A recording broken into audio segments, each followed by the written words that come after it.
네, 안녕하세요. 반갑습니다. 저는 대전에서 여러분에게 자녀 교육을 강의하러 온 소지 사무라고 합니다.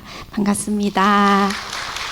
네, 저도 장근희 찬양 사역자님을 처음 뵀는데요. 제가 좋아하는 찬양을 이분이 부르셨구나. 네, 오늘 이렇게 또 은혜로운 찬양을 듣고 강의를 시작하게 돼서 되게 좋은 것 같아요.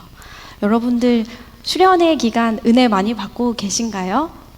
네, 제가 아까 전에 앵콜 이렇게 요청하는 소리를 들으면서 조금 이렇게 점잖으신 분들이 여기 많이 와 계시구나 이런 생각을 네, 해봤습니다. 여러분께서 이제 제가 오늘 이 강단에 안 서고 이렇게 앞에 나온 이유는요, 조금 더 소통하면서 강의를 하고 싶은 마음에 앞에 왔어요. 그리고 또 이제 대답도 해주시고 소통해 주시면요, 제가 또 짐을 들고 왔거든요. 네, 선물도 들고 왔습니다. 네, 마음껏 나눠드릴 테니까 네, 대답해 주시고 이 시간 충분하게 자녀 교육에 대해서 조금 더 풀어가는 그런 시간이 되었으면 좋겠습니다. 네.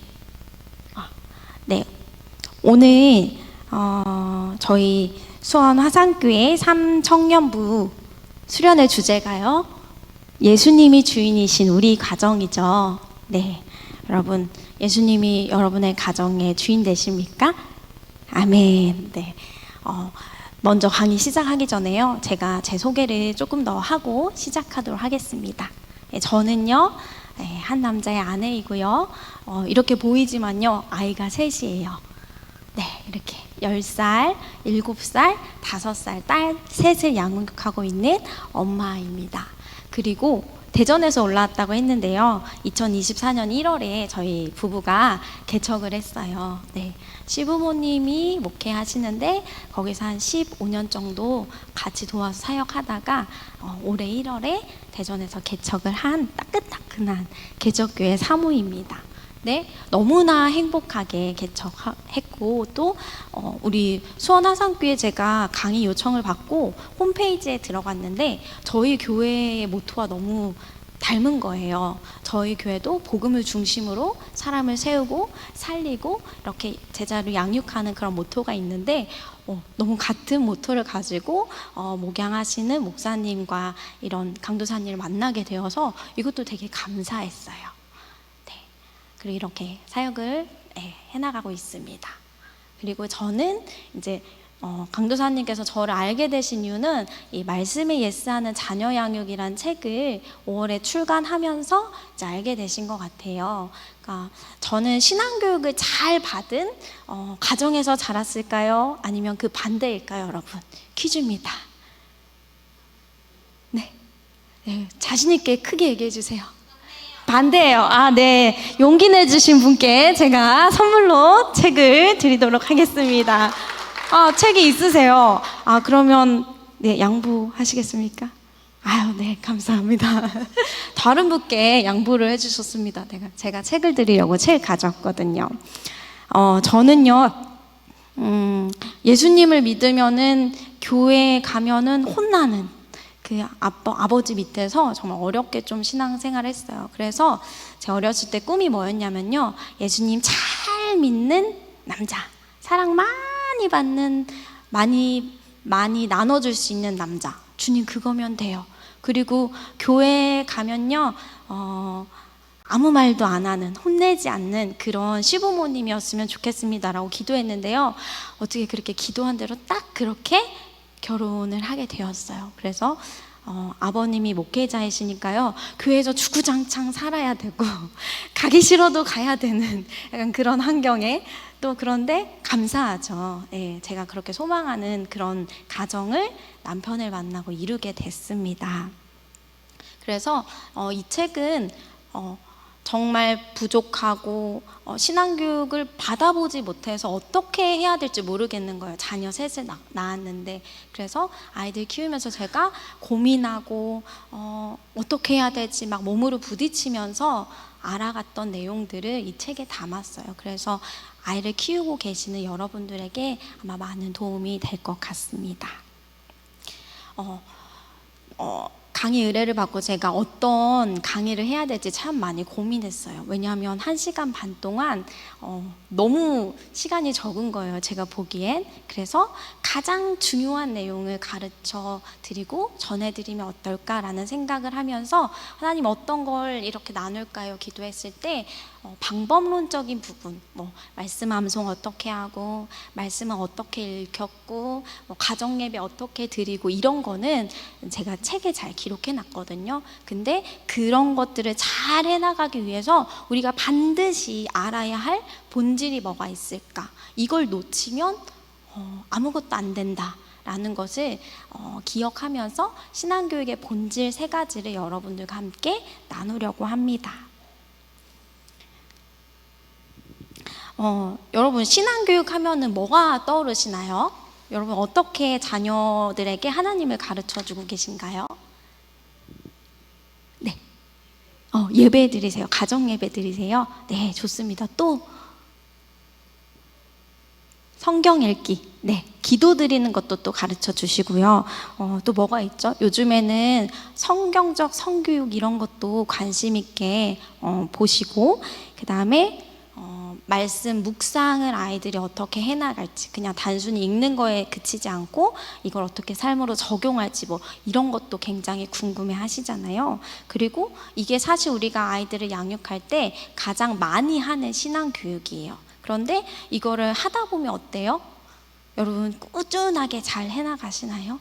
네, 이게 꾸준히가 너무 힘들죠. 근데 저도 꾸준히가 너무 힘들어서 정말 조금 율법적으로 오늘 반드시 말씀을 읽어야 돼, 읽어줘야 돼, 막 이런 마음으로 자녀를 키웠던 적도 있어요. 그런데 돌아보니까 그게 오히려 아이들을 숨막히게 하는 잘못된 신앙교육이었구나라는 것을 제가 깨닫게 돼요. 그래서 본질을 생각할 때 뭐가 본질일까?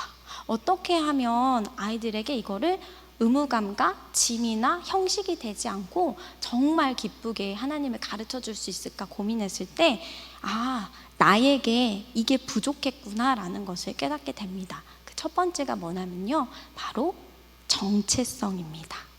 여러분, 정체성이란 말 많이 들어보셨나요? 네. 살아가면서 우리가 정체성을 바르게 확립하지 않으면요, 다른 사람들 말에도 쉽게 흔들리고요, 내가 이거다라고 주장하는 것을 올곧게 해나갈 수 있어요? 없습니다. 보통 우리가 정체성을 고민할 때가 언제냐면요, 사춘기. 사춘기 시작할 때 정체성을 고민하고 초등학교, 중학교, 고등학교, 대학교, 직장 잡고 아이를 양육할 때까지 정체성이 바르게 잘 안 잡히는 경우도 정말 많아요. 저는 첫째 아이를 낳고 나서도요, 아이를 키우면서 이런 생각을 했어요. 아니, 내가 이렇게 아이 똥기저귀를 갈아주고 하려고 그렇게 열심히 야간 자율학습 했나? 대학교 왜 나왔지 내가? 그럴 거면 그냥 공부 적당히 하고 놀걸. 저는 이런 생각을 진짜 많이 했어요. 너무 아까운 거예요, 제 그런 날들이.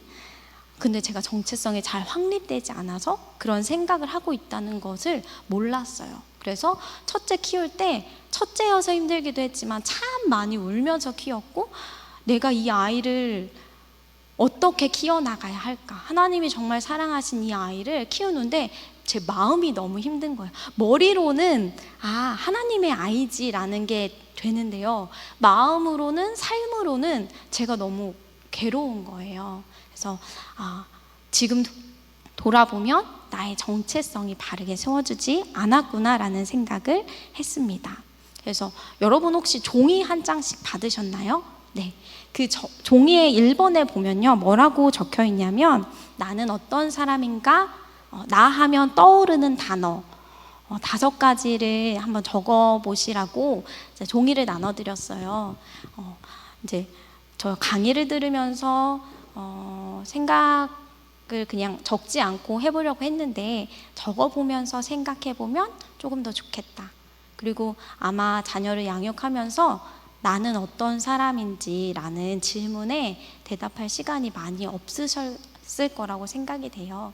그래서 제가 한 2분에서 3분 정도 시간을 드릴 테니까 나 하면 네, 떠오른 단어를 적어주셨으면 좋겠습니다.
네, 지금 적고 계신 분도 계시고, 네, 다 적으신 분도 계신데요. 혹시 다 하신 분 손 한번 들어주실까요?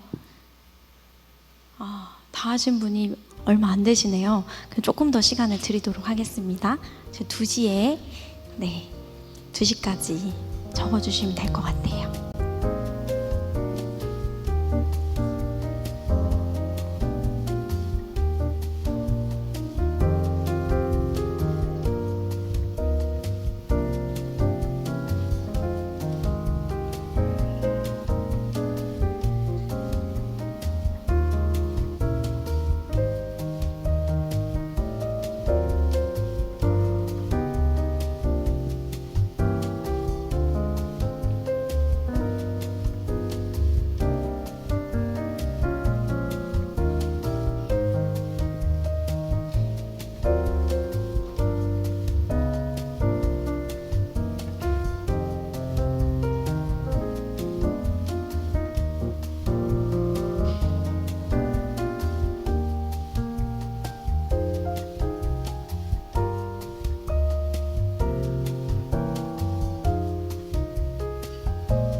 네, 이제 2시가 돼서 제가 이제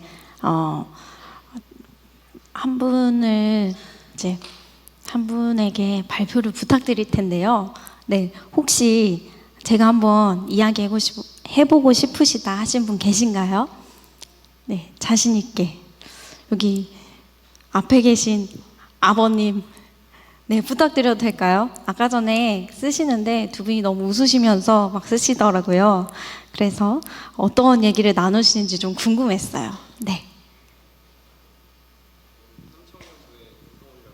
네.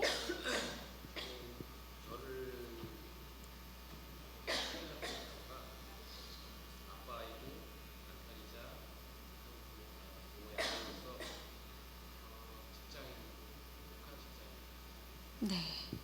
네, 박수 한번 드릴까요? 네, 용기 내어 주셔서 감사합니다. 네, 발표를 해주셨으니까 네, 선물로 같이 읽어보시면 감사하겠습니다. 네, 아빠이자 또 아들이자 네, 남편 그리고 행복한 직장인. 직장인이신 게 행복하신가요? 진심이시죠? 네. 네.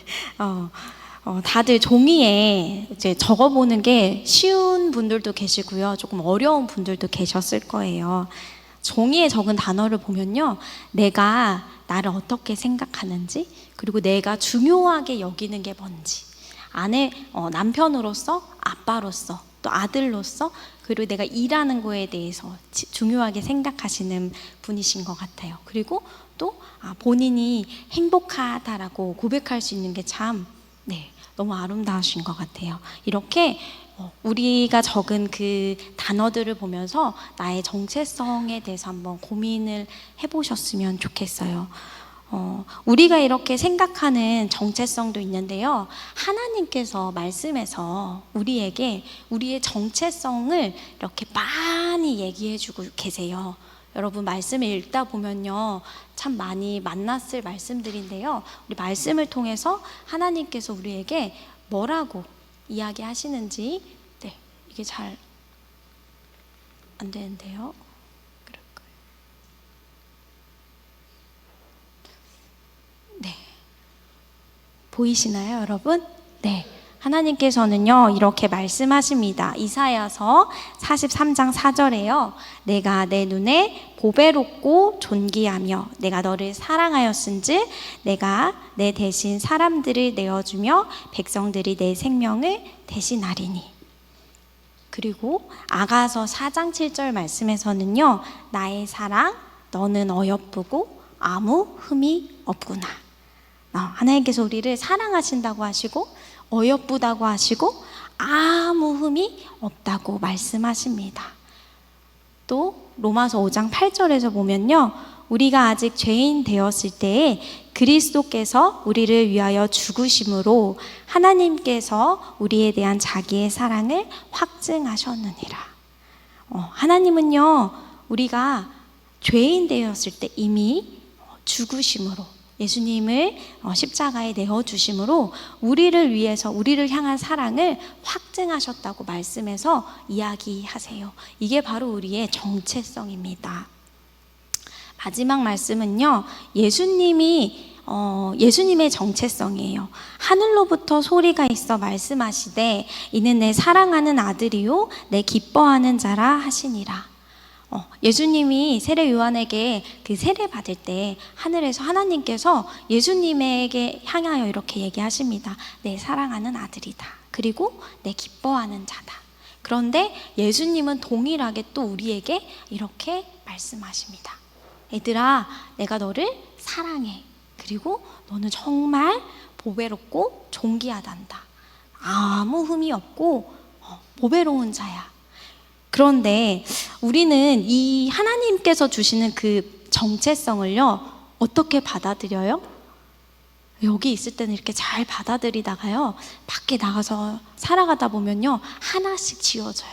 자녀 양육을 하다 보면은 화나서 지워주고, 또 뭐 문제가 생겨서 지워주고, 회사에 일이 생겨서 또 지워주고, 어려운 일들이 생기면요 하나하나 이 정체성을 잊어갑니다.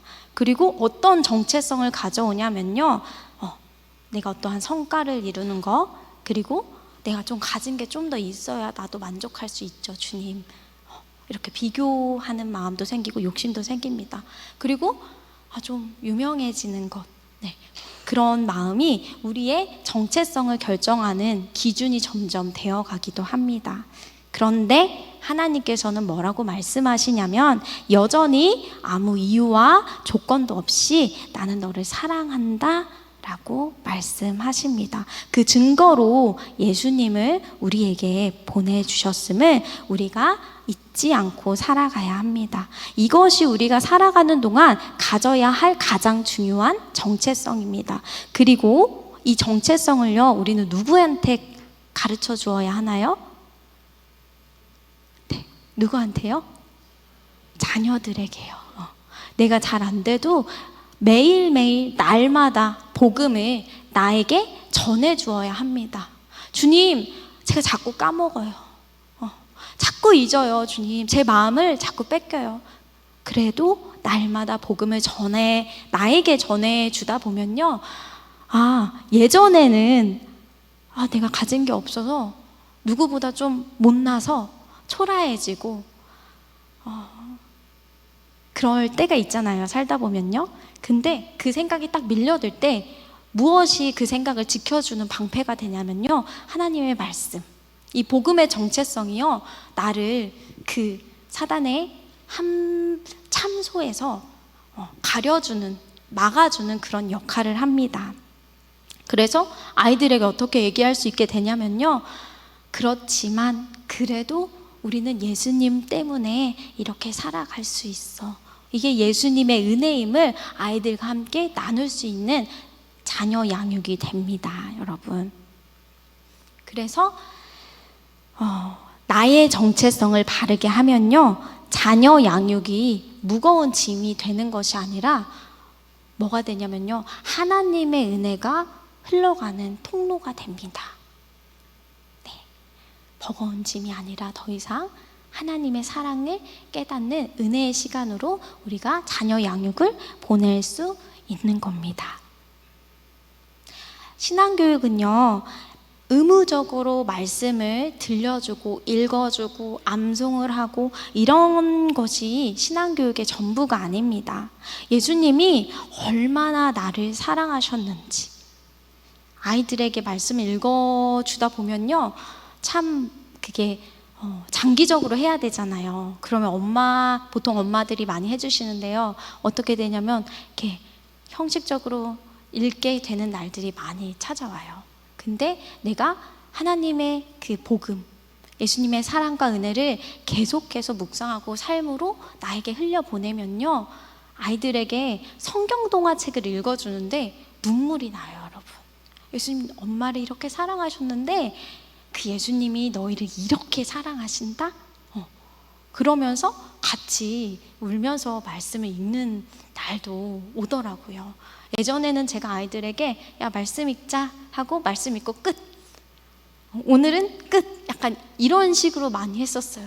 그런데 그렇게 하다 보니까 내가 지금 뭐 하고 있지?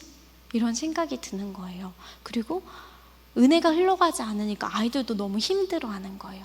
그래서 뭐가 문제일까 고민하면서 이게 본질, 핵심, 은혜를 전해줘야 되는구나. 네, 십자가의 사랑이 정말 오늘 나에게 어떠한 영향력을 미치는지 내 마음에서 하나님이 주시는 그런 것들을 자녀에게 전해야 하는구나. 그래야 생명이 살아나는구나 라는 거를 깨닫게 되었습니다. 예수님의 사랑과 용서, 온유와 친절을 자녀에게 삶으로 보여주는 것이 바로 신앙교육이고, 그리스도 예수님께서 주인이 되시는 우리 가정에서 이루어져야 할 자녀 양육입니다. 아이들과 혹시 많이 싸우시죠, 여러분? 아이들과 싸운다는 표현이 좀 그렇지만, 저는 예전에 아이들 양육할 때 어린 아이들한테도 미안하다고 얘기 못하는 엄마였어요. 제가 잘못해놓고 이제 눈치 보는 거예요. 근데 아이들은 3, 4살만 돼도, 4살 정도만 돼도요, 이 엄마가 잘한 건지 잘못한 건지 분간하기 시작해요. 엄마가 잘못했는데, 근데 엄마가 좀 이렇게 세고 그러면 눌립니다. 엄마한테 사랑받아야 되니까 엄마 그거 엄마 잘못했잖아 이렇게 잘 못해요 애들이. 예. 그래서 엄마가 잘못한지 알지만 꼭 담고 있습니다. 예. 이런 것들을 이제 사춘기 되면 아이들이 이제 표현하게 되죠. 네. 우리 엄마는 잘못해도 사과하지 않는 엄마야. 네. 그럼 어떻게 될까요? 자녀와의 소통의 길이 막히게 됩니다. 그래서 어렸을 때부터 우리가 예수님이 우리에게 해주셨던 그 용서, 이것을 자녀에게 해주는 것을 자존심 상해하지 않고 그때그때 해줄 수 있는 부모가 되었으면 좋겠습니다. 두 번째, 네, 또 적어볼 텐데요. 부모 하면 떠오르는 단어. 지금 여기에는 자녀가 계신 분도 계시고 자녀가 안 계신 분들도 계실 거예요. 자녀가 만약에 없으신 분들은 예비 부모님이시라면 내가 만약 부모가 됐을 때를 생각하면서 부모 하면 떠오르는 단어를 한번 적어보셨으면 좋겠습니다.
네, 아까 전에 1번 적으실 때 혹시 같이 적으셨나요? 다들 네, 다 적으신 것 같아서 다 적으신 분 한번 손 들어 봐주시겠어요? 많이 적으셨네요. 네, 그러면 네, 제가 한번 또 다른 분께 발표를 부탁드려 보겠습니다. 혹시 부모하면 떠오르는 단어 내가 한번 좀 이야기해보고 싶다 하는 분 계신가요? 네, 저랑 눈이 마주치고 계신 분이 계셔서 네, 부탁드려도 될까요? 네, 네, 네, 마이크 네 주시네요. 감사합니다. 아이고 부끄럽네. 부모라는 단어를 보며 떠오르는 단어 5가지는 첫 번째는 사랑, 그리고 함께하는, 그리고 책임감, 훈육. 막 같이 그런 게 아니라 안내자의 역할은. 그리고 마지막으로 동력자라고 썼거든요. 네. 박수 한번 드릴까요? 네. 네. 제가 선물을 네. 있으세요? 책이 어떻게 이렇게 많으실까요? 네. 그러면 혹시 책 없으신 분 중에 저 한번 얘기하고 싶어 하시는 분? 네, 손 드신 분 계신데요? 네. 네, 발표 한번 해주세요. 참고로 저는 대전이 고향이에요. 아, 네, 반갑습니다. 네, 발표해 주세요. 그냥 간단하게 적어봤는데요. 네. 이제 제가 부모이기도 하고 저희 부모님도 계시는 그 입장에서 적어봤는데 무조건 사랑해야 한다. 그리고 눈물이 난다. 그리고 부모가 생각하면 불쌍하다.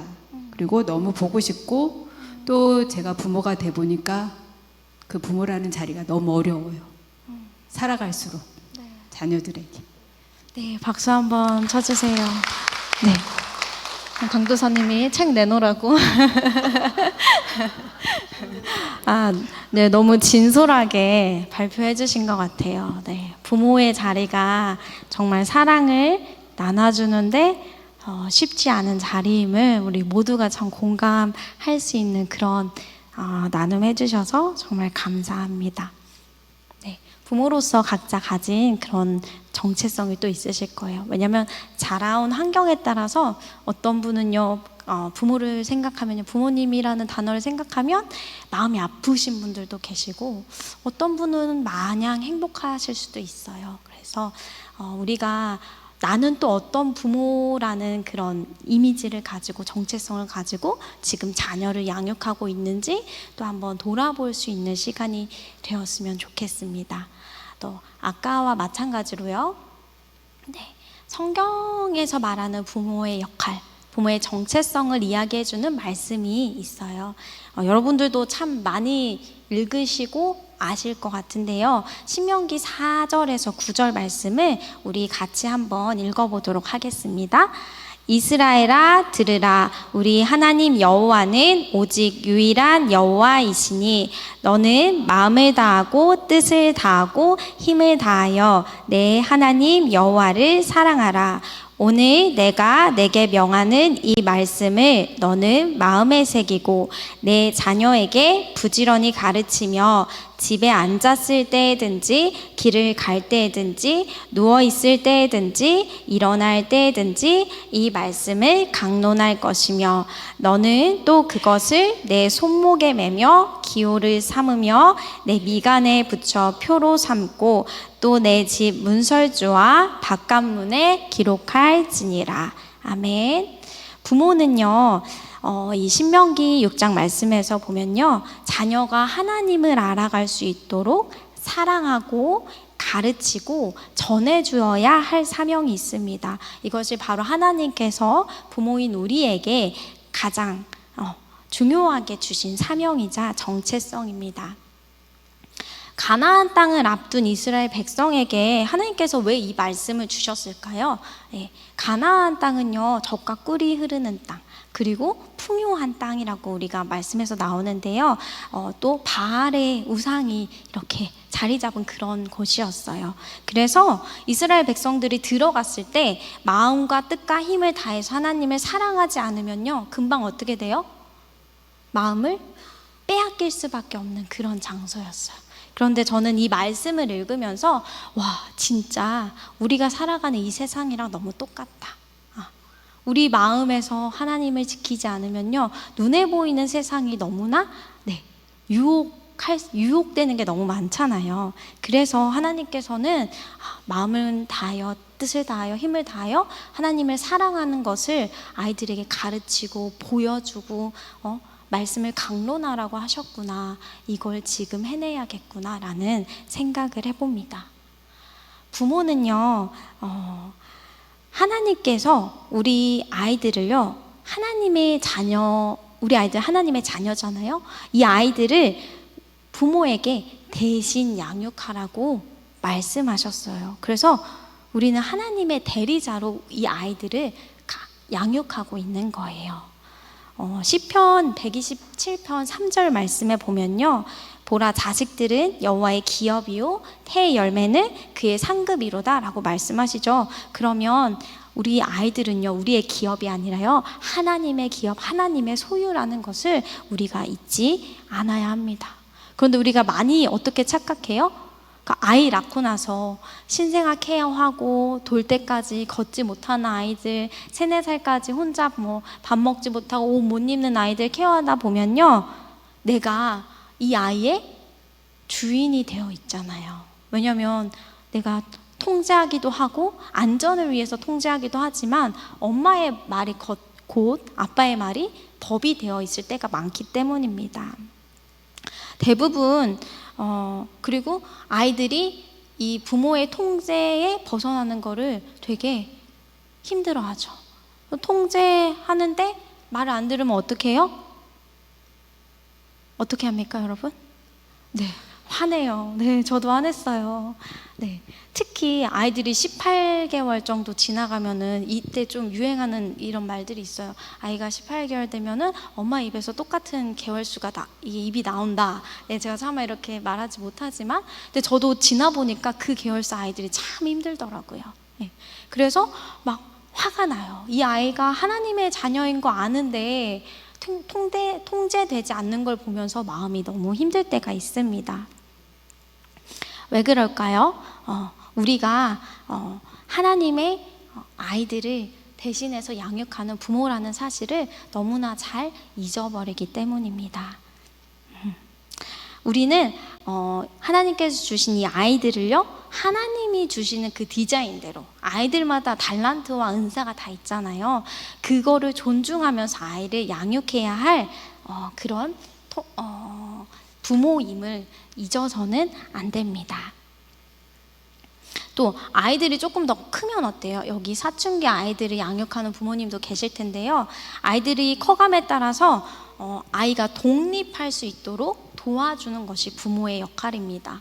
계속해서 안전을 위해서 통제를 하다 보면요, 사춘기 아이들도 통제하고 싶어지는 그게 습관이 돼요. 부모의 습관이 되어지죠. 그래서 이런 가정도 저는 많이 봤어요. 결혼을 했는데도 여전히 부모의 통제 안에 있는, 부모님도 그걸 끊지 못하고 자녀도 그거를 적절하게 끊지 못하는 가정들이 대한민국에 생각보다 굉장히 많아요. 그리고 그 문제 때문에 아파서 상담을 받기도 하고, 이제 저희 같은 목사이니까 상담을 하러 오기도 합니다. 그래서 이렇게도 아직도 독립하지 못한 부모와 자녀들이 많구나라는 것을 이제 또 삶에서 되게 많이 느끼는 것 같아요. 우리가 자녀를 양육하는 궁극적인 목표는요, 자녀가 하나님을 바로 알고 그분의 말씀을 따르는 성숙한 인격, 그리고 신앙, 또 능력을 가진 자로 독립시키기 위함입니다. 그리고 결과적으로는 하나님의 영광을 위해서 살아가기 위해서 돕는 역할을 하는 것입니다. 그런데 이렇게 역할을 도와주어야 할 부모의 마음에 뭐가 있냐면요, 우상이 존재합니다. 네, 어떤 우상이 존재하면요, 완벽한 부모는 없다라는 책을 쓰신 그 폴트리 목사님이 이렇게 얘기하셨어요. 어떤 우상이 있냐면 첫 번째, 안락의 우상. 네, 안락의 우상은요 뭐예요? 네, 부모 안에 있는 안락함을 위한 권리의식입니다. 아이가 한 9시 정도 되면 자야 되는데 안 자요.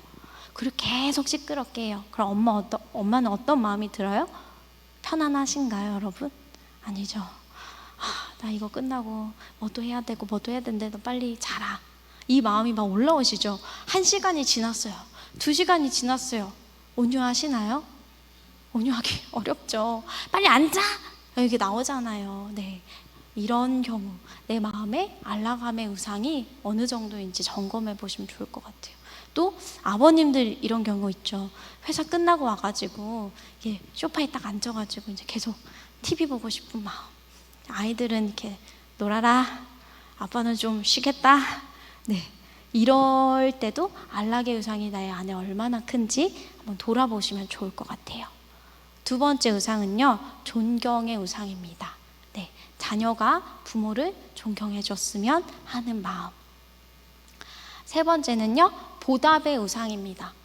내가 부모로서 너한테 이렇게 해줬으니까 너는 이렇게 해야지. 흔히들 좀 이렇게 말씀하시는 분들도 계셔요. 내가 너한테 이렇게 해줬는데 너 늙으면 너 나한테 이렇게 해줘야 돼. 이렇게 당연하게 막 하시는 이렇게, 이건 뭐 우리가 효도를 해야겠지만 부모님이 막 푸시하고 의무나 강압으로 너 이만큼 해! 이렇게 하시는 분들에게는 또 보답의 우상이 있는지 보아야 합니다. 그리고 성공의 우상. 자녀의 성공이 곧 나의 성공인 거예요. 그래서 자녀가 공부를 잘하고 뭔가 성취하고 이러길 바라는 거. 우리 예전에 스카이캐슬이라는 그 TV에서도 나왔잖아요. 거기엔 지배적으로 성공의 우상, 많겠죠. 마지막으로 통제의 우상이 있습니다. 자녀가 부모의 통제권 안에 계속 들어와야 하는, 통제가 되지 않으면 정말 강박적으로 힘들어 하시는 분들도 계세요. 네, 이제 어렸을 때 가정 환경도 봐야 되고 여러 가지를 봐야 하지만 내가 별거 아닌 거에 아이가 내 말을 듣지 않을 때 기준치 이상으로 좀 다른 사람이 봤을 때 왜 그러지? 이렇게 짜증이 나고 화가 난다면 이 부분도 한번 점검해 보셔야 합니다. 이 5가지 우상을 안다고 해서 우리가 자녀 양육이 정말 말끔히 쉬워질까요? 그런데 여러분? 아니죠. 네, 그렇지만 우리가 인지하면요 조금 더 노력할 수 있습니다. 그리고 이 노력을 내 힘으로 하는 것이 아니라 하나님 앞에 내어드리는 거죠. 하나님, 제가 이런 부분이 연약합니다. 저 같은 경우는요 안락의 욕구와 통제의 욕구가 좀 높았어요. 그래서 아이들이 이제 제 몸이 피곤해지면 안락의 욕구가 막 올라오는 거죠. 그래서 짜증도 많이 내고 그 가운데 통제되지 않으면 또 마음이 힘들고 이게 되게 많이 악순환이 됐는데, 그래서 저는 어떻게 이 악순환을 끊었냐면 물론 기도도 드렸지만 아이들한테 얘기했어요. 얘들아, 엄마가 지금 너무 체력적으로 힘들어. 그래서 엄마 30분만 쉬었다가 나올게. 어린 아이들이었는데 아이들이 이거를 듣더라고요. 엄마 피곤하니까 우리 좀 조용히 놀자. 그래서 아이들과 이거를 소통하면서 조금씩 줄여갔어요. 그리고 남편에게도 제가 이제 체력이 좀 딸리다 보니까 오늘 너무 피곤해서 아이도 좀 봐줬으면 좋겠어요. 이렇게 얘기하면서도 많이 풀어갔던 것 같아요. 그리고 엄마가 너희들이 엄마 말을 이렇게 몇 번 얘기했는데 안 들어주면 너무 힘들어. 이렇게 해보면 어떨까? 그럼 엄마가 너한테 화내지 않을 것 같아. 아이들이랑 충분히 이런 것들을 소통하면서 해결을 해 나갔던 것 같아요. 이렇게 하다 보니까 육아가 어려웠었는데 조금 더 쉬워졌어요.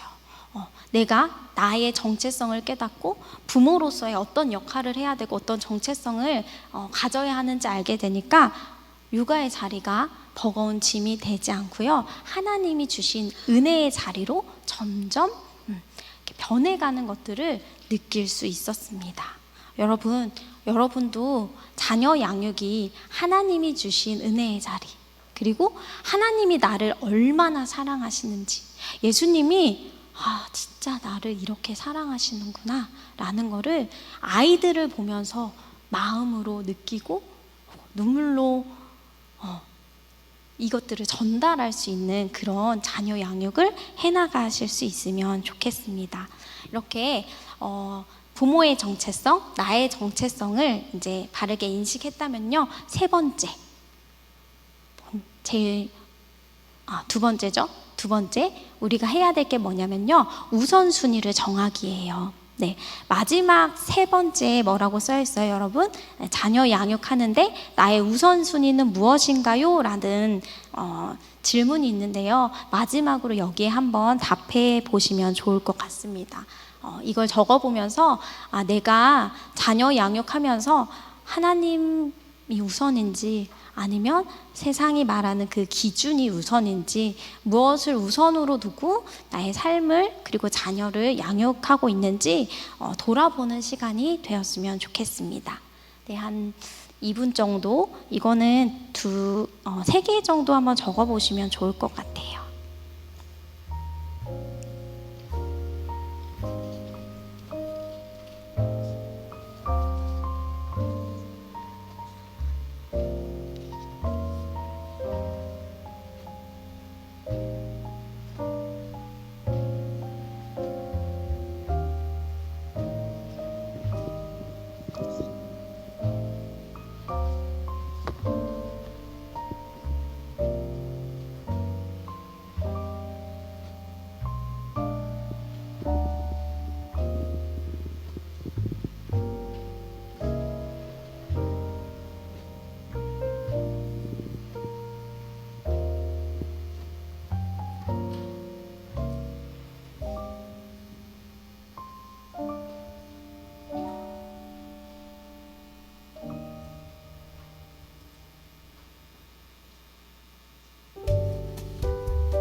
잠옷실에서 이렇게 인사를 해주시는 분들이 계신데요.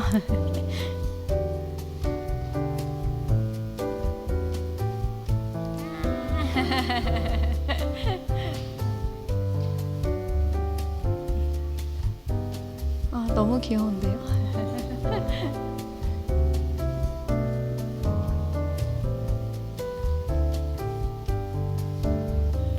네.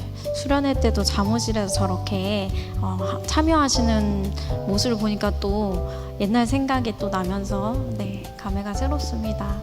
안에서도 은혜 받으시길 바랍니다.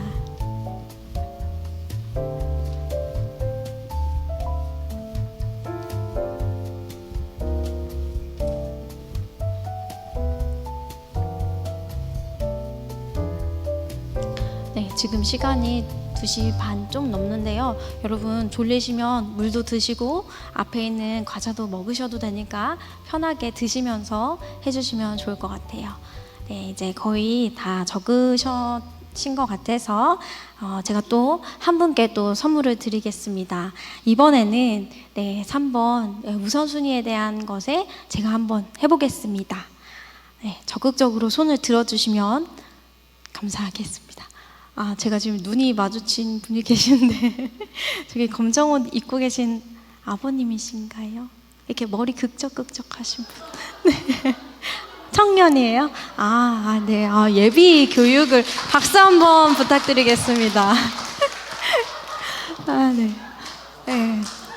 죄송해요. 제가 아버님이라 그래서. 네, 여기 앉아 계셔가지고. 죄송합니다. 먼저 받고 가나요? 저는 아직은 없지만 네. 자녀를 영역하는 데 있어서 제일 중요하게 생각하는 거는 제가 항상 생각했던 거긴 한데 그냥 제가 보여주는 모습이라고 생각하고 그리고 행복한 거 그리고 자율적으로 맡기는 거 이렇게 3가지 적었습니다. 네, 박수 한번 쳐주시겠습니다. 네, 자율적으로 아끼는 게 뭘? 맡기는 거요. 네, 아끼는 거로 잘못 들었네. 맡기는 거요. 네. 또 그러면 이제 부모님 중에 한 분, 또 자원하는 마음으로 손 들어주세요, 여러분. 적극적으로. 정답 없습니다. 제가 발표 수업하러 온 건 아니지만 선물을 드리고 싶어서 손을 올렸다가 내렸다가 네, 저기요, 어머님. 네, 해주시겠어요? 네. 두 분이 또 앞에서 되게 웃으면서 이렇게 잘 해주셔서요. 저는 그냥 먼저 사랑을 바탕으로 제가 감정적으로 하지 않고 사랑을 바탕으로 이 아이를 훈육하는 거랑 이제 2번째는 왜 하는지 목적을 무슨 일을 하든지 목적 있이 해야 된다라는 생각이랑 또 마지막으로 입장 바꿔 생각해보자. 네, 박수 한번. 네, 입장 바꿔 생각을 해봐. 네, 아이의 입장도 생각해보고 엄마인 나의 입장도 생각해보는 거 너무나 중요하죠. 네, 감사합니다. 근데 이런 생각도 하신 분 계실 거예요. 왜 자녀 양육하는데 부모의 우선순위를 물어볼까? 제가 왜 물어봤을까요? 네? 맞아요. 우리가 그 학원을 하나 보내도 이게 또 PPT가 안 넘어간대요. 네, 학원을 하나 보내도 어떻게 보냅니까, 여러분?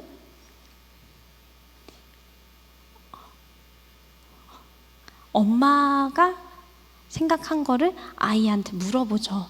물론 너희 학원 가! 이렇게 하진 않지만 아이에게 의사를 물어보는 게 누구예요? 부모예요. 아이가 무엇을 했으면 좋겠다 하는 것도 부모가 먼저 시작하죠. 하나님을 믿었으면 좋겠다도 누가 시작해요? 부모에서 먼저 시작해요. 아이들이 어렸을 때 초등학교, 중학교, 고등학교 때까지도요.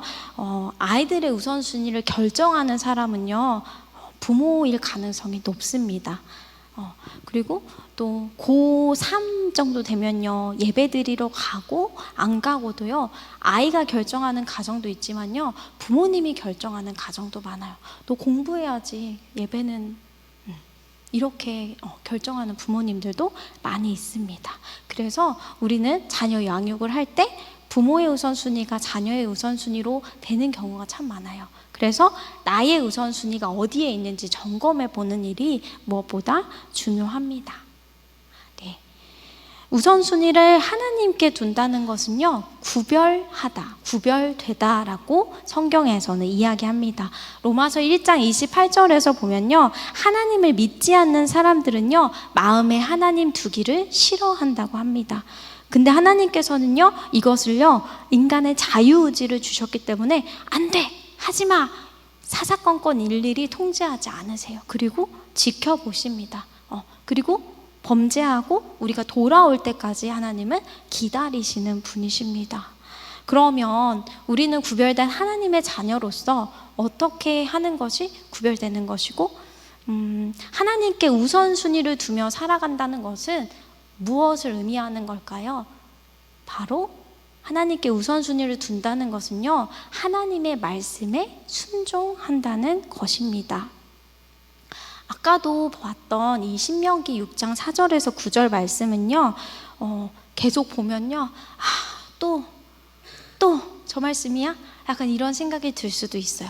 그런데 우리가 정말로 아이들에게 말씀을 가르쳐 주어야 하고, 하나님을 사랑하는 것을, 하나님이 기준이 된다는 것을 가르쳐 주어야 하는 이유가 있습니다. 왜냐면요, 요즘에는 우리가 살아가는 세상이요, 세계관 전쟁 중이기 때문이에요. 어떤 세계관이 전쟁 중인가요? 네, 하나님 없어, 신은 없어, 또 다른 신이 있어 라는 것도 있죠. 그리고 인본주의, 이게 가장 많이 방송이나 매체나 우리들 가운데 스며들어 있어요. 인본주의도 사실 하나님, 신은 없다, 인간이 중심인 사상이거든요. 그리고 적그리스도, 또 다원주의, 모든 신, 종교 통합도 나오고요. 마지막으로 비성경적 성가치관, 이것도 세계관 전쟁입니다. 하나님께서 주신 가정 안에서 누려야 할 성을요, 그냥 너무 쉽게 성을 누리고 쾌락처럼 즐기는 그런 가치관들이 되게 많아요. 그래서 이슈가 됐던 게 뭐가 있어요? 네, 버닝썬 사태. 네, 이런 것들은 정말 비성경적 성 가치관이 아이들로부터 어른들까지 이게 진행되었기 때문에 일어난 결과입니다. 마약도 있고 너무 위험한 것들이 많기 때문에 우리 아이들에게 우리는 그리스도인의 기준인 성경을 어려서부터 가르쳐 주어야 합니다. 왜 그렇습니까? 성경은 의로 교육하기에 유익한 책이기 때문입니다. 네, 우리가 의로 교육하기에 유익한 이 책을 정말 잘 가르쳐 주어야 되는데, 우선순위에서 자꾸 밀려나요. 후순위로 가요. 네, 학원을 가야 돼? 가정예배를 드려야 돼? 학원을 가야 돼? 공부하러 학교에 가야 돼? 교회에 가야 돼? 우선순위가 헷갈리시죠, 여러분? 네. 그리고 바쁜 일이 있으면 가장 먼저 많이 스킵하는 게 아이들에게 말씀 가르치는 거예요. 좀 나중에 하지, 내일 하지, 이렇게 되는 거죠. 심지어는 많은 분들이 또 이 역할을 교회에 위임하려는 모습도 보입니다. 내가 주일학교 예배 때 아이들 보내니까요, 괜찮아요. 그런데 일주일에 한 번 주일학교 예배 드리는 걸로 우리 아이들이 신앙교육, 하나님을 잘 알아갈 수 있을까요? 영어도 월화수목금토일 배우잖아요, 그쵸? 근데 심지어 우리가 가장 중요하게 여기는 하나님의 말씀을 주일에 딱 한 번 배워서 우리 아이들이 이 많은 가치관과의 전쟁에서 승리하기가 어렵습니다. 그래서 이렇게 수원 화성교회에서 부모쌤이나 부보쌤이나 해주시는 거요, 정말 감사하고 귀하게 받으셔야 돼요. 저는 작은 교회에서 많이 이렇게 다니다 보니까요, 한 번도 받아본 적이 없어요. 그래서 오히려 이렇게 받고 계신 것을 잘 누리시고 또 강도사님, 목사님에게 어떤 책을 읽으면 좋을까요? 제가 이런 부분이 고민이 되는데 좀 같이 기도해 주세요. 알려주세요. 적극적인 자세로 물어보시고 배워나가셨으면 좋겠습니다. 그럼 신앙교육의 책임과 의무에는 무엇이 있는지 네, 3가지. 우리가 모델을 삼아야 하는 예수님을 바라보며 그 역할을 배워보도록 할게요. 예수님은요, 우리에게 선지자이시죠. 근데 선지자가 하는 역할이 뭐예요? 선지자? 에레미야 선지자, 이사야 선지자, 엘리야 선지자. 이 선지자들이 했던 것은요, 하나님의 말씀을 백성들에게 전하는 일을 했어요. 그런데 하나님께서는 부모에게 선지자 역할을 하라고 말씀하세요. 그러면 부모는 하나님의 말씀을 전해야 되는 거예요. 선지자를 뜻하는 히브리어 나비라는 뜻은요, 끌어 넘치다 라는 뜻을 가지고 있어요.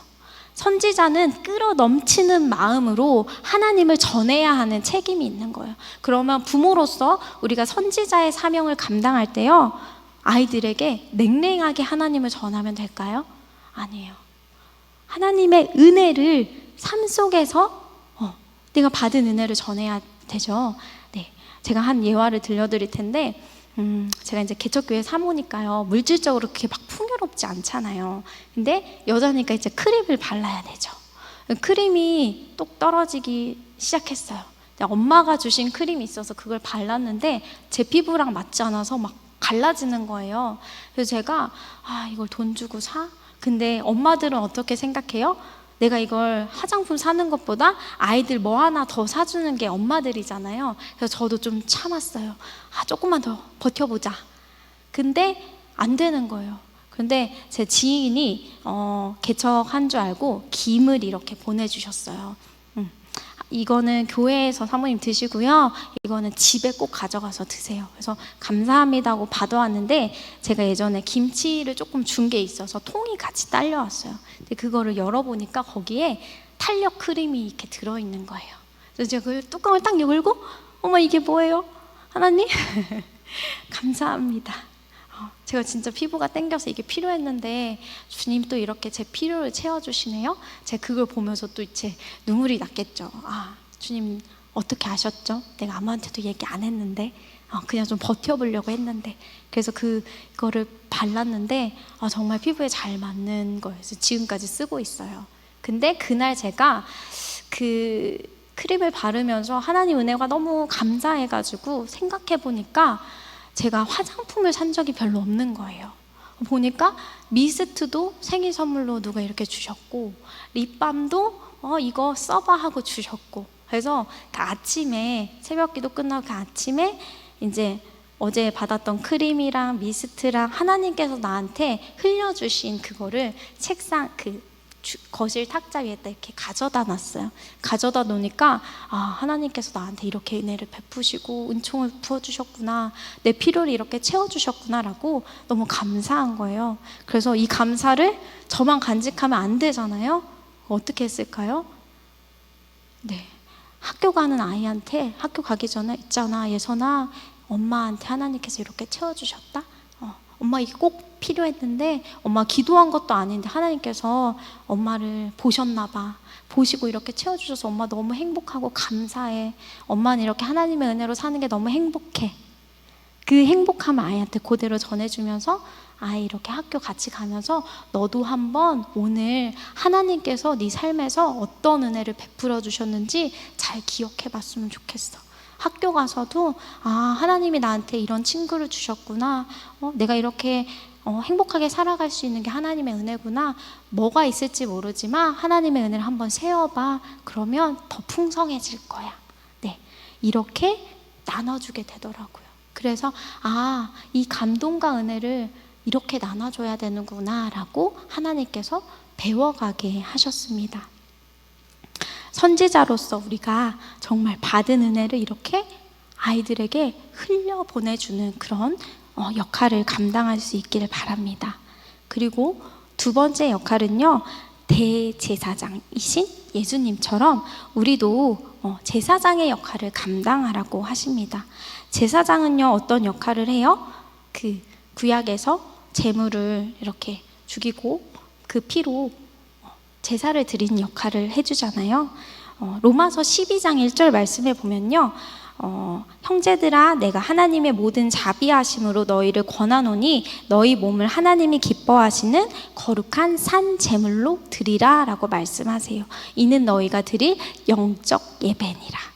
우리가 거룩한 산 제물이 되어야 합니다. 더 이상 제물이 필요 없잖아요. 예수님이 우리의 희생 제물이 되어주셨잖아요. 그런데 예수님은 우리에게 거룩한 산 제물이 되라고 말씀하시고 우리만 되는 것이 아니라 너희 자녀들도 그렇게 거룩한 산 제물이 되도록 해라 라고 말씀하십니다. 우리 아이들은 갈수록 이기적인 세상에서 살아가요. 나만 생각하죠. 나 중심적인 문화가 많은데요. 근데 그 안에서 예수님을 믿는 아이들은요, 나 중심이 아니라요, 공동체 중심이고 하나님 중심이 됩니다. 그리고 하나님을 기쁘시게 하는 그런 향기로운 제물이 되는 것이 바로 그리스도인의 그런 모습일 줄로 믿습니다. 우리 아이들이 그런 아이들로 자라나기를. 그래서 이 땅 가운데서 이 교회 밖을 나갔을 때 이 아이들을 통해서 선한 영향력이 전해져서 복음이 전해지고 이 아이들의 그런 능력으로 그리고 꼭 밖에 나가서 예수 믿어요 라고 전도하는 것이 아니라 아이들이 거하는 그 삶의 현장에서 직장 안에서 자신의 그 능력을 가지고 예수님을 보여줄 수 있는 그런 아이들로 자랄 수 있도록 거룩한 희생 제물이 되도록 우리가 부모로서 그 역할을 감당해야 합니다. 그리고 마지막으로는요, 왕의 역할입니다. 왕으로서 예수님은 어떤 역할을 하세요? 왕은요, 통치하잖아요. 그쵸? 나라를 다스리는데요. 예수님은요, 우리의 영원하신 왕이 되십니다. 그래서 우리를 다스리십니다. 그러면 우리도 우리 자녀를 다스리는 권한을 주셨습니다. 에베소서 6장 4절 말씀에 보면요, 또 아비들아 너희 자녀를 노엽게 하지 말고 오직 주의 교훈과 훈계로 양육하라 라고 말씀하십니다. 우리가 예수님께 통치를 받듯이 우리도 자녀를 주의 교훈과 훈계로 양육해야 할 책임을 주님께서 주셨어요. 근데 교훈과 훈계로 양육하는데요, 자녀를 노엽게 하지 말라는 전제를 두셨습니다. 그러니까 어떻게 해야 돼요? 나의 감정을 표현할 때 아이들에게 화나 분노나 경노가 아니라 이것을 잘 전할 수 있는 부모가 되도록 훈련해야 한다는 거겠죠. 그리고 나의 기준으로 자녀를 양육하는 것이 아니라 주의 교훈과 훈계. 주의 교훈과 훈계는 하나님 말씀이잖아요. 그래서 우리가 말씀으로 자녀를 양육해야 합니다. 이 시간 내가 자녀에게 하나님을 가르쳐주고 은혜를 나누어 주면서 또 자녀에게 마음을 나누어 주는데 얼마만큼의 시간을 쏟고 있는지 한번 점검해 보시기 바랍니다. 그리고 앞으로는 하나님께서 주신 이 왕, 제사장, 선지자의 역할을 어떻게 감당해야 할지 고민해 보시면 좋겠습니다. 네, 이제 마지막인데요. 마지막은요, 삶으로 살아가는 것입니다. 복음에 기초한 정체성과 우선순위를 가지고요, 이제 삶으로 살아내야 합니다. 삶으로 살아가려면 여러분 이런 질문 하실 거예요. 오늘 아이에게 하나님의 사랑을 어떻게 전해줄까? 말씀 한 장 들려주고 끝? 이게 아니라요, 내게 주신 은혜와 이 진리를 어떻게 아이들에게 잘 전해줄까? 이 질문을 하시게 될 겁니다. 복음이 우리에게 날마다 기억되고 적용되면요, 아이가 떼쓰고 울어서 화가 날 때요, 화가 나지만요, 그 안에서 어떤 마음이 드냐면요, 이런 마음이 들어요. 그래, 너는 하나님 앞에서 작은 죄인이지 엄마는 큰 죄인이야. 엄마도 죄인, 너도 죄인, 우리 모두 같이 죄인이지. 그래서 화를 내기보다는요, 너도 잘 안 되지, 엄마도 잘 안 돼. 그런데 우리 예수님을 의지하면서 어떻게 해나갈 수 있을까? 이렇게 풀어나가게 됩니다. 이게 단번에 되진 않아요, 여러분. 근데 정말 예수님을 붙잡고 예수님 제가 이렇게 해나가겠습니다 라고 마음 먹고 예수님 붙잡고 나가면요, 예수님께서 우리의 생각과 마음과 행동 그리고 삶 가운데서 되게 해주십니다. 그래서 여러분이 끝까지 포기하지 않고 예수님이 주시는 그 소망을 붙잡고 해나갔으면 좋겠습니다. 복음의 언어 그리고 명령과 통제의 언어, 어떤 걸 많이 사용하시나요? 전 예전에 명령하고 통제하고 안 돼! 엄마 하지 말랬지? 그럴 거야! 이런 말투를 많이 사용했어요. 그런데 지금은요, 그게 이렇게 나오려고 하다가요, 이렇게 바꿔봐요. 이거 어떻게 얘기하면 될까? 너 왜 그랬니? 그랬구나. 먼저 공감해줘요. 네가 아파서 그랬구나. 언니랑 언니 거 갖고 싶어서 그랬구나. 아이의 마음을 먼저 읽어주고 그 안 돼라는 말을 최대한 정말 생명과 위협이 있는 그런 상황이 아니면 가급적 바꿔서 사용하려고 많이 노력해요. 근데 이 노력하는 과정이 상당히 시간이 오래 걸렸다는 거. 그래서 여러분들도 지금 다 하고 계시겠지만 끝까지 해나갈 수 있기를 축복합니다.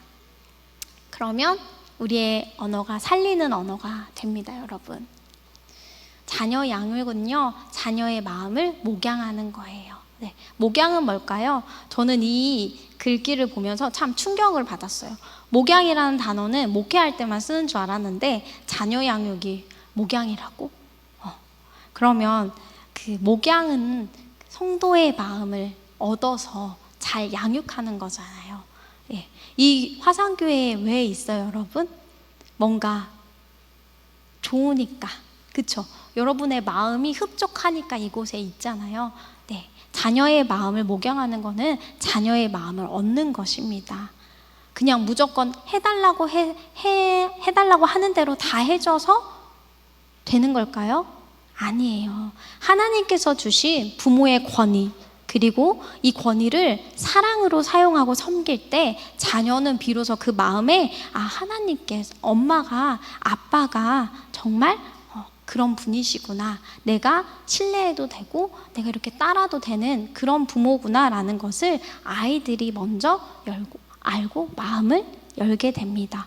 부모의 권위적인 모습으로 되는 것이 아니라 이것은 예수님이 보여주신 사랑을 우리가 삶으로 전해줄 때 가능해지는 것입니다. 비판과 판단과 정죄로 우리 아이들을 양육하는 것이 아니라 죄에 넘어진 아이들을 세워주는 복음으로 우리 아이들을 양육해 나가는 우리 수원 화상교회 삼청년부 어머님들, 아버님들 다 되시기를 바랍니다. 이렇게 해서 신앙교육의 본질 3가지를 잘 살펴봤어요. 정체성, 나의 정체성은 보배롭고 소중한 자, 하나님께 사랑받는 자라는 거 여러분 잊지 마시고요. 부모로서의 정체성은 뭐예요? 하나님의 소유이신 자녀들을요, 대리 통치하는 대리자입니다. 그리고 나의 우선순위를 올바로 점검하셔야 합니다. 또 이 모든 것을 삶으로 살아갈 수 있도록 하나님의 사랑, 예수님의 사랑을 전하는 것이 바로 신앙교육의 본질입니다. 여러분이 더 궁금해하시는 부분들이 있을 거예요. 또 뭐가 있을까요? 신앙교육할 때 가정예배를 어떻게 즐겁게 드릴지. 제가 이제 강도사님이랑 이 세미나 이야기할 때 저희 교회에 한번 찾아오셨어요, 대전에. 그때 얘기를 나눌 때 강도사님도 가정예배 드리는데 가정예배 드리는 게 조금 쉽지 않다 이렇게 물어보셨고, 또 좀 고학년이 되면요, 말씀 묵상을 어떻게 해야 되는지, 그리고 핸드폰 사용 아이들에게 어떻게 해줘야 하는지, 성경적 성교육은 언제 시작해야 돼요? 뭐 이런 것들이 질문이 되게 많이 있어요. 그래서 이걸 다 나누지 못한 것은 제가 말씀에 애쓰하는 자녀 양육 책에 잘 기록해 놨으니까 여러분들이 이제 보고 공부하시면서 적용해 나가시면 좋을 것 같아요. 그리고 이제 이 뒤편에 나와 있는 건 뭐냐면 제가 온라인으로 이제 북클럽을 진행해요. 그러니까 제 책 말고 다른 신앙 교육서를 이렇게 가지고 북클럽을 진행하는데 어머님들이 그 가운데 나눠주셨던 거예요. 근데 6월 달에는 제 말씀에 예스한 자녀 양육 책으로 북클럽을 진행했어요. 그때 이 어머니께서 이렇게 고백하신 거를 제가 이제 한번 적어봤어요. 근데 제가 이렇게 보니까 여기 수원 한산교회 부모님들이 이렇게 그룹 모여가지고 교회 안에서 이렇게 같이 공부하고 배워나가고 세워지면 너무 좋겠다라는 생각을 해봐요. 이게 교회 안에서 안 돼서 온라인으로 찾아오시거든요. 근데 여기는 너무 이게 잘 되어 있어서 강도사님이 또 좋은 책 소개해 주셔서 같이 배우면 너무 좋을 것 같은 마음에 이제 이렇게도 되어진다라고 얘기를 나눠요. 그러니까 책을 같이 읽고 은혜를 나누면요, 혼자 읽을 때는 나만 이렇게 느끼는데 같이 읽으면요 풍성해져요. 그리고 이분은 이렇게 생각하시는구나, 이분은 이런 아픔이 있구나, 은혜가 있구나 해서 풍성한 그런 시간이 되니까 여러분이 꼭 책을 잘 활용해서 부모로서 자라가는 시간이 가져가셨으면 좋겠습니다. 네, 이렇게 해서 강의를 마무리 드리고요. 제가 기도 드리고 끝내도 될까요? 강도사님. 네, 기도 드리겠습니다. 하나님 감사합니다. 부모라는 아름다운 사명을 우리에게 허락하셔서 이렇게 감당하게 하시니 감사합니다. 때로는 부족하고 연약해서 이 자리가 너무 힘들기도 하지만 하나님의 은혜로 여기까지 왔습니다. 주님, 우리가 우리의 생각과 마음을 의지하지 않고 생명 되신 예수님을 의지하며 가정을 세워나가길 원합니다. 예수님께서 우리에게 보여주셨던 그 삶을 우리도 살아가게 인도해 주세요. 용서하고 용납하는, 그럼에도 불구하고 사랑하는 사람 되길, 그런 부모 되길 소망합니다.